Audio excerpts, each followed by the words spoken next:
Which, of course, brings me to your homegirls. Yeah. Can you handle it? All right, now let me ask you this. Do you guys get how crazy they are? Okay, phew, woo, that's all I needed to know, because I do want to live. I want to live to breathe another day. All right, so the Housewives of New Jersey has gone to a level. What happened? Somebody's got a gun? Are you okay?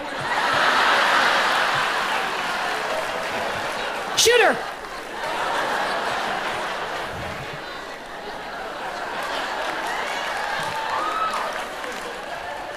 All right.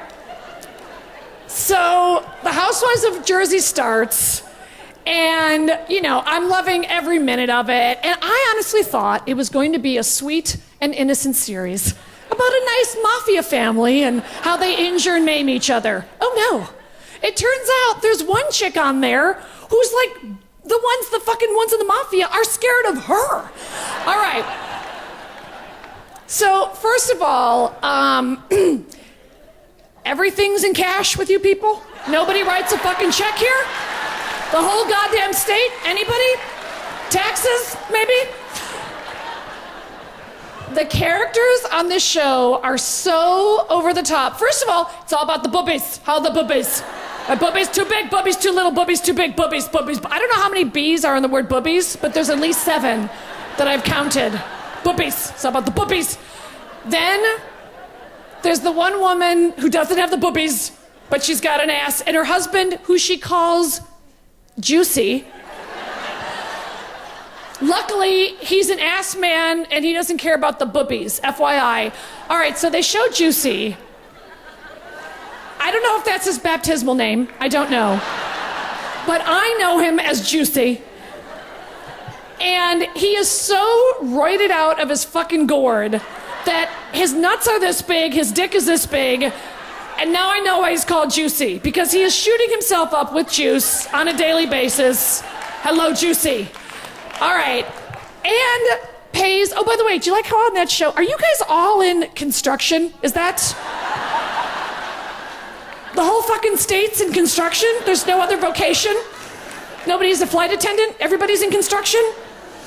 All right, so the house is fucking beyond Persian conversion. The house with the black onyx, that house is shitting black onyx.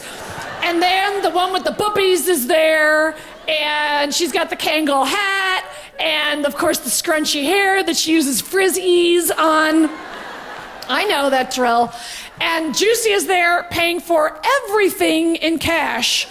But I mean hundreds of thousands of dollars. And it's always with this. Right? With the lick of the thumb. And then, is it customary for you guys to pay your general contractor with cash and then say happy birthday? So it's like $70,000 in cash. Happy birthday. Is there a warranty here? Is there any paper trail at all? Vinny? Tony? All right, so... And all the women on that show, it's hilarious. They all look like fucking linebackers, all right? Come on. No, admit it. The one chick with the short red hair, you know in the opening sequence when the cocktail dress is on?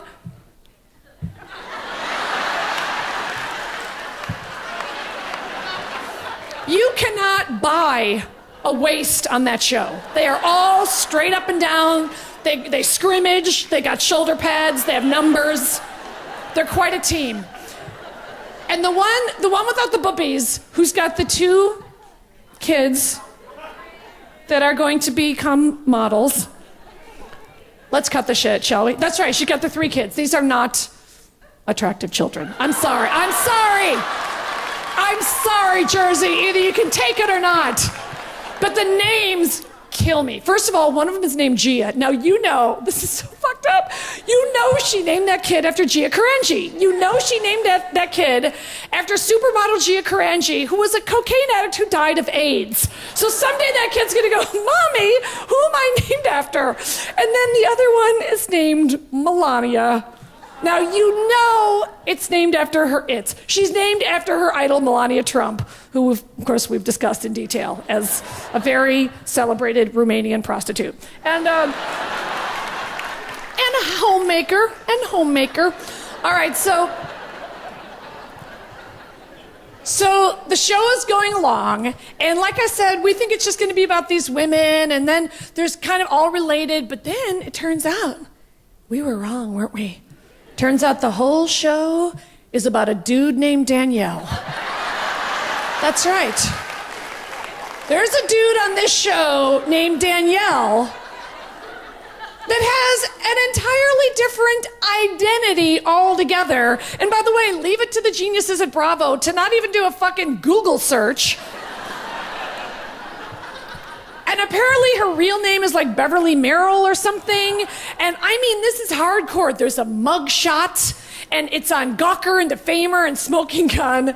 And this week's episode was a pisser, where Danielle, as we're calling her now, sits down with one of the other dudes after a practice, and who had just left the 20-yard line. And then she's trying to explain her past, and it was priceless because the two of them are having a glass of champagne, and Danielle is talking about her past like it's nothing. And did you notice that the more she told her crazy bullshit story, the more the Jersey accent came out? All right, first of all, how many G's are at the end of the word along? So I'm walking along. I need to be where I belong. I peed myself a little bit, even at home. Just at home. I was like, I'm scared. I turned on my security system at home, just for fun.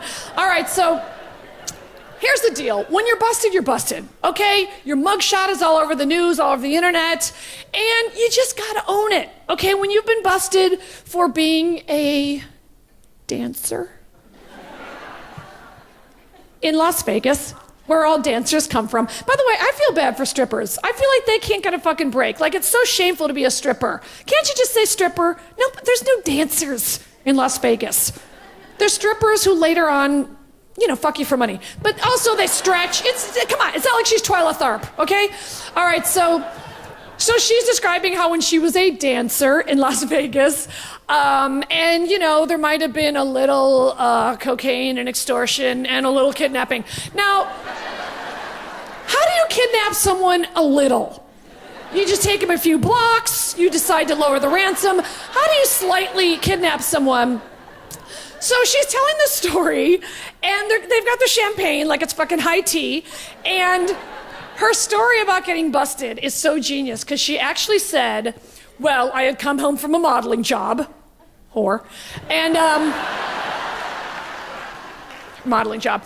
I'd come home from a modeling job, and then how about the part where she says she lived in a house that was so big it was 30 rooms? I'm thinking she was fucked up on the blow and it was a fucking DoubleTree and she thought it was her house. 30 rooms, that's an awfully even number, Danielle, or is it Beverly? But the pinnacle was when she said, so I come back from a modeling job and I come back to my house and I live in a 30-room house and it's a big house and you don't always know who's in what room. I know, hold on, it falls apart even more. So I come home and I'm in the den and it turns out I didn't even know, because it's a big house and you can't hear, that the feds are in the rec room. What? You know how sometimes you guys, when you go home, you're not listening that well, and you don't always hear when the feds are in your rec room. What, shooting some pool? The feds were in her rec room. So she had this crazy story and she's wrongly accused, and now I guess she's in some book called Cop Without a Badge, which I'll be one of those people on eBay paying $400 for it because I gotta read that fucking book. And I just hope it works out for him. I really do.